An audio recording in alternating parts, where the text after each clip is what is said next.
एक बार राजा कृष्णदेव राय ने अपने गृहमंत्री को राज्य में अनेक कुएं बनाने का आदेश दिया।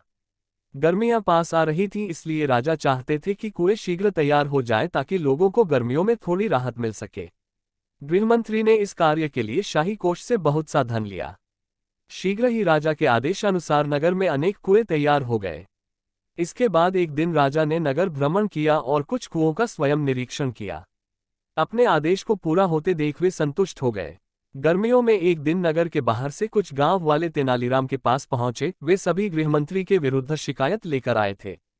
तेनालीराम ने उनकी शिकायत सुनी और उन्हें न्याय प्राप्त करने का रास्ता बताया। तेनालीराम अगले दिन राजा से मिले और बोले, महाराज, मुझे विजयनगर में कुछ चोरों के होने की सूचना मिली है। वे हमारे कुएं चुरा रहे हैं। इस पर राजा बोले, क्या बात करते हो तेनाली? कोई चोर कुएं को कैसे चुरा सकता है?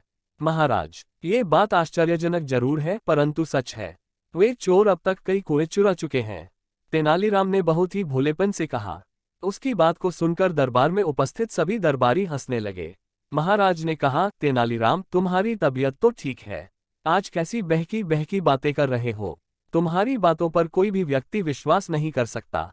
महाराज, मैं जानता था कि आप मेरी बात पर विश्वास नहीं करेंगे, इसलिए मैं कुछ गांव वालों को साथ साथ लाया हूं। वे सभी बाहर खड़े हैं। यदि आपको मुझ पर विश्वास नहीं है तो आप उन्हें दरबार में बुलाकर पूछ लीजिए। वे आपको सारी बात विस्तारपूर्वक बता देंगे। राजा ने बाहर खड़े गांव वालों को दरबार में बुलवाया। एक गांव वाला बोला, महाराज, गृहमंत्री द्वारा बनाए गए सभी कुएं समाप्त हो गए हैं, आप स्वयं देख सकते हैं।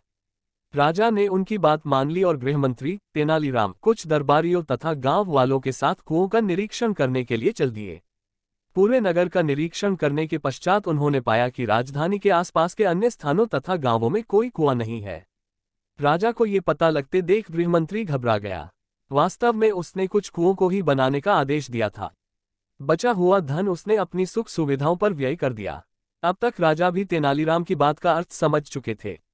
वे गृहमंत्री पर क्रोधित होने लगे। तभी तेनालीराम बीच में बोल पड़ा, महाराज, इसमें इनका कोई दोष नहीं है। वास्तव में वे जादुई कुएं थे जो बनने के कुछ दिन बाद ही हवा में समाप्त हो गए।